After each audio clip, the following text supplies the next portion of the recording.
현대약품 2024년 상반기 실적을 스루풋 회계로 분석하고 연말 매출까지 예측해 보도록 하겠습니다. 매출은 1.2% 감소했고 영업이익은 99.7%가 감소했습니다. 거의 100%가 감소했습니다. 스루풋 손익상 그렇습니다. WACI 가공비 배부 재고자산 회전율은 1.7회전으로 산출되고 PBR은 1.1 상태입니다. FEM 최종 68억 원의 현금을 잃었다라고 보실 수 있겠습니다. 구독, 좋아요 부탁드리고 필요하시면 1.5배속을 보시기 바랍니다. 원가회계 손익으로서 매출이 866억 5,300만 원으로서 전년 동기 대비 1.2%가 마이너스 감소했습니다. 그 전에 현대약품이 상반기 실적이 왜 이렇게 일찍 나왔냐? 그걸 찾아보니까 11월 말 결산법인으로 되어 있네요. 12월 말이 아니고. 그래서 현대약품청의 상반기는 2023년도 12월 1일부터 5월 말까지가 상반기가 되겠습니다. 그래서 이 공시를 그냥 빨리 했군요. 그러면은 오늘이 7월 한 중순이 다 돼가니까 12월 말 법인들 상반기 실적들은 대부분 그 학생 증후군으로 8월 15일 해방 광복절 전에 그냥 다들 그냥 만세 하고서 다 그냥 이 공시를 할 것 같네요. 저는 먼저 좀 공시하는 기업들을 좀 모니터링 하고 있는 중입니다. 가공비 배부 재고자산이 근데 35.1%가 증가해가지고 매출이 안 느는데 생산만 더했다는 얘기는 계획보다 물건이 안 팔렸다 하지만은 생산량 조절을 했어야 되는 거 아니냐. 이런 게 요즘에 중국 덤핑 사태 같은 모양새가 나오게 된다 말이죠. 재고가 크게 증가하면 현대약품이 덤핑할 회사는 아닐 거고 어쨌든 그런 생각이 들어가고 매출 원가가 3.1% 증가했죠. 그러니까 매출 총이익률 떨어지고 판매관리비 및 연구비, 개발연구비는 2.1%가 증가했습니다. 그 결과 영업이익은 26억 9,200만 원으로서 전년도보다 56.2%가 감소한 게 원가회계 손익결산입니다. 그래서 매출이 감소하는데 재고를 증가시킨다는 것은 제 표현상으로는 현대약품이 가지 말아야 할 길을 갔다 이렇게 평가를 하고 싶네요. 스루풋 손익으로 분석한 결과는 매출 재료비 매출에 비례하는 재료입니다. 3.1% 증가했어요. 원재료 여기에서 갭이 플러스 4.4%이기 때문에 원재료 및 상품 매입 가격 상승했다고 1차 추론을 해볼 수 있겠습니다. 수로분율은 1.6% 하락했고요. 운영경비는 4.1%가 증가했습니다. TOE 생산성 1 정도 상태면 손익분기점 정도로 됩니다. 0.08포인트가 하락했고 스루풋 영업이익은 1,200만 원뿐이 되지 않았습니다. 원가회계 영업이익 차이하고 25억 8천만 원이 적은 수치인데 그것은 가공비 배부 재고자산이 매우 많이 증가했기 때문입니다.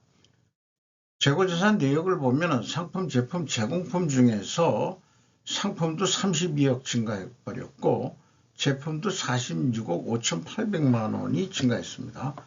제공품은 감소했네요.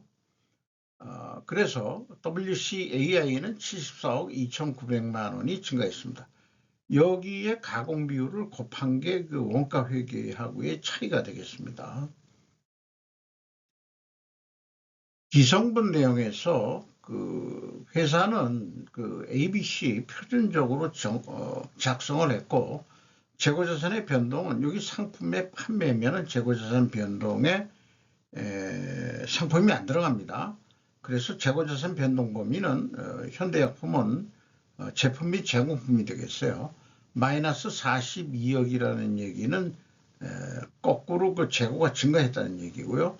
원재료 사용액, 그 다음에 상품의 판매액, 요거 ABC를 더한 297억 9,700만 원이 그 매출원가 재료비가 되겠습니다. 운영 경비는 542억 원으로 경비가 꽤 많이 들어가네요. 4.1% 증가했어요. 운영 경비에서 판매 관리비를 뺀 그 가공비는 198억 원으로서 7.6% 증가했는데 이 가공 비율로는 총 제조 비용에 비례해서 소요점 두 자리로 0.01%가 상승했고 재료비는 0.01%가 하락했어요. 그럼 여기서도 억지로인지는 모르겠지만 원재료 및 상품 및 가격 하락했다고 2차 추론을 하게 됩니다. 그런데 1차 추론하고는 모순이죠. 이런 모순이 나오는 게 이제 뭔가 밸런스가 잘 안 맞는다. 그런 얘기도 될 수 있겠습니다. 1단계로서 재고자산의 변동 범위 차이는 상품의 증가액이다. 이렇게 나왔고요.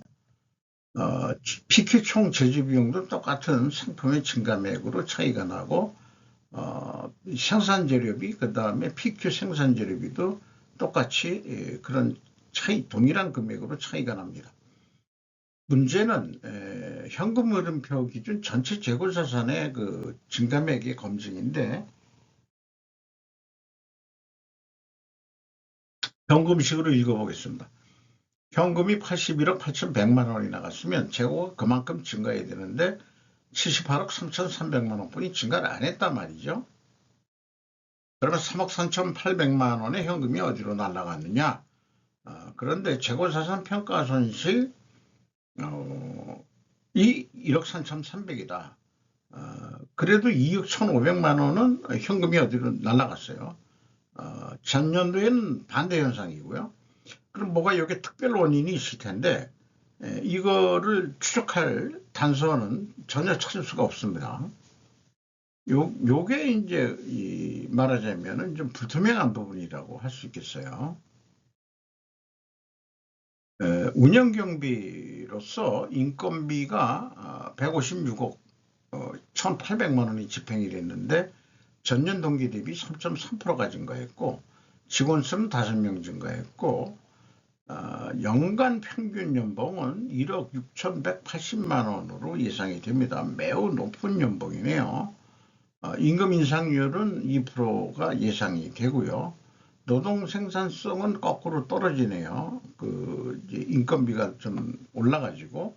근데 뭐 조금 더 노력을 해야 되겠네요. 월급 많이 받는 사람들이. 현대약품이 매출액은 중견기업 정도 수준인데 이 고액 연봉을 받는 직원들이 많은 것 같습니다. 뭐 영구직 직원들이라든지 그런 직원들이 있어서 그런 것 같아요. 외주가공비가 2.9% 증가했는데 지급수수료가 이게 무려 1,019%가 증가했어요. 근데 구체적으로 이런 거는 결산서 봐도 왜 지급수수료가 많이 늘었느냐라고 뭐 개별적으로 물어본다고 하더라도 당신이 뭐요? 하고 또 그렇게 나올 거예요, 분명히. 회사 내부의 일을 뭐 아무한테나 얘기하지는 않겠죠. 그런데 이렇게 많이 나간다는 건 뭔 사건이 있다는 얘기예요. 지급수수료가 뭔가 사건이 있다는 얘기입니다. 경영평가지표로서 재고회전율이 내려갔고 그 다음에 슬픈율도 내려갔습니다. 이렇게 동일 방향의 하락이면은 투명액의 가정은 일단 합니다. 이자부채 레버리지율이 2.4% 증가했어요. 그 차입금을 더 빌렸다는 얘기죠. 여기서부터 이게 장부상으로는 이익을 났어도 재고가 그렇게 증가하고 그렇다면은 이게 돈이 재고에 묶여 있고 뭐 딴 데도 묶여 있다 이렇게 얘기할 수 있겠습니다. 지금 그 4분면 매트릭스 표의 그 두 번째 순방향 두 가지가 모두 하락해가지고 투명의 가정을 세우는데 이걸 입증하려고 그러면 원재료 및 상품 가격이 상승해야 되고 판매 가격은 인하되어야 됩니다. 그런 게 부정확할 때 필연적으로 존재할 다른 결과가 있다 그러면은 수량에 의한 재고 회전율도 하락했다고 입증을 하면은 그냥 투명성이 입증이 된다. 저는 그렇게 주장하고자 합니다. 그런데 원재료 가격이 어떻게 됐냐? 2.1% 상승했습니다. 그러면은 입증 추론과 맞아떨어지죠. 그런데 판매 가격은 올라갔어요. 내려가야 되는데 여기에서 이제 반대입니다. 그런데 뒷면에서 얘기하겠습니다만은 뒷면으로 와서 그 분석의 한계나 검증의 그 한계라는 것도 대표 샘플이 좀 아니라는 얘기죠. 대표 샘플이긴 하지만 전체를 대변하기에는 좀 한계가 있다. 그리고 가중평균이 좀 산출됐으면 좋겠는데 그것도 어렵고 나름대로 가중평균이 가능하도록 공시하는 업체도 없지는 않습니다. 그래서 지금까지 회계 투명성의 그 추적한 내용을 그 요약표로 작성한 건데 판매 가격 상승이 하락이 됐는데 상승이 됐기 때문에 입증이 실패한다. 투명회계 입증은 어쨌든 자기네들이 제시한 데이터 범위 내에서 판단하는 겁니다. 그런 얘기가 되겠고요.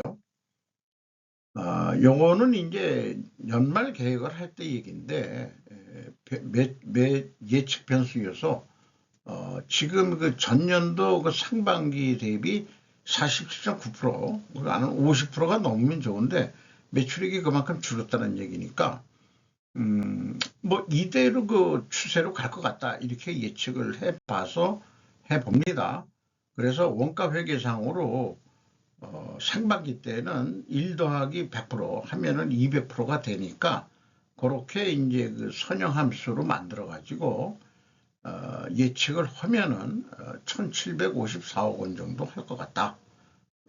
이렇게 되는 그 재정원가, 매출원가, 산출 내역도 예측을 하는데 생산 재료비를 좀 줄이는 거로 했어요. 왜냐하면 재고가 지금 너무 많이 늘어났기 때문에 이 6개월 동안에 생산 재료비는 적게 투입한다. 90%만 이렇게 한번 계획을 세워봤습니다.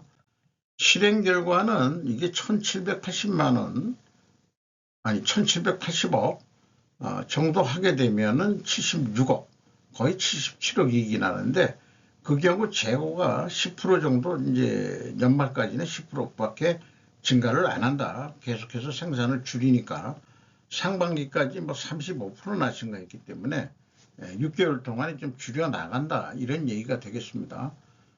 그래도 재고의 증가는 계획보다는 더 이익이 난다는 게 원가 회계의 문제점인 거죠. 그래서 스루프상으로는 100% 1 더하기 100% 계획하는데 운영 경비하고 매출 재료비하고 디커플링해서 이렇게 따로따로 계획해낼 수 있다는 겁니다.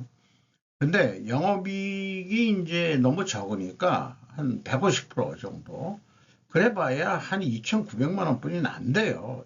이런 걸 사업 계획이라고 할 수 있겠냐. 근데 스루프상으로 그러니까 이게 그 재고 이익만 이익이 많았다는 얘기거든요. 원가액에는 한마디로 부풀려진 이익인데 어쨌든 이 매출원가 재료비도 100% 했을 때 그 가격은 거의 유사한 거죠. 약간의 우수리 차이가 저기 프로핏 영업이익 때문에 차이가 나는 거로 그렇게 되겠습니다. 그래서 이거를 어떤 판매 단가라고 비교한다면 17만 3천 원에 팔면은 이게 적자다. 282원. 그러면은 방법은 뭐냐? 이 가격을 올리지 않고 수르픈율이라는 거 62.6%니까 가격 올리지 않고 재고 회전율이 9.6%, 거의 두 자릿수는 안 되더라도 거의 10% 가까이 좀 더 회사가 노력을 해서 하반기에 뭐 광고를 더 하시든지, 그런데 운영 경비를 2% 범위 내에서 써라. 그러면은 그러면은 한 82억 정도 돈 번다. 이게 재고 회전율이 7.6% 실현이 됐다면 말이죠. 그래서 21억 정도 더 투자해가지고 85억을 번다면은 이게 뭐 마이너스였었는데 이 정도 벌어야 되지 않겠냐. 그 원가 회계보다도 어찌 보면은 그 돈을 버는 그 궁극적인 얘기는 여기 나와 있듯이 이 경제라는 것도 머니스톡, 그 현금 재고가 있다고 하면은 그 머니의 회전율, 이게 경제 규모라고 그 얘기를 하고 있습니다. 거시 경제에서도 저도 똑같은 논리를 적용했을 따름이에요. 그래서 재고 회전율을 올리는 게 돈 버는 길이다. 이런 말씀을 드릴 수 있겠습니다. 이런 그 통계도 다 사분면 매트릭스 표에 적용이 되는데 재고가 크게 증가했었죠. 그러면은 원가회계 영업이익보다 이익이 감소하고 판매액가는 원가회계보다 낮게 나온다. 이렇게 되겠습니다. 그래서 저는 뭐 거창하게 인플레이션 완화 효과를 슬로포트에게는 낼 수 있다. 이렇게 얘기할 수 있겠어요. 자, 현금 재무지표로 와서 EAT 세후 현금 순이익은 66억 원으로서 전년도보다 꽤 많이 내려갔죠. 18.9%였는데 5.3%로. 그 다음에 이제 두 번째 EMS 사업 활동으로 전체 유입된 돈은 유출된 돈이 마이너스이기 때문에 20억이 유출이 됐고요. 최종 68억 원의 현금을 잃었다고 볼 수 있겠습니다. 캐펙스에는 한 6억 8,600 투자한 돈이 있고요. 프리캐시 플로우로 채권자가 27억 4,900만 원을 더 추가로 차입을 해줬습니다. 이자 받은 건 받은 거고 합계액이 되겠어요. 그래서 레버리지율이 33.4%로 31%에서 2.4% 상승했습니다. 그리고 회사가 이익배당류 같이 돼 있는데 이익배당보다도 자기 주식을 매각하면서 처분하면서 주주들한테 돈이 돌아가게 하는 사게 하는 그런 금액이 되겠습니다. 주가는 3,505원으로서 이 전년 동기보다 1,535원이 감소했고요. 그 다음에 PBR은 1.1 상태가 되겠습니다. 5% 이상 주주는 이항구 씨가 17.88%, 이상준 씨가 5% 밑인데 그냥 가져왔습니다. 4.2%. 이상 현대약품. 현대약품이 뭐가 음료, 건강음료 뭐 이런 거에 좋은지 찾아봤더니 미어로 파이버가 이제 현대약품 거더만요. 여러 가지 제품 개발을 계속 잘 하고 있는데 어쨌든 중견기업의 연봉 수준이 대기업보다도 더 높다. 이런 게 이제 눈에 띄네요. 이상 마치도록 하겠습니다.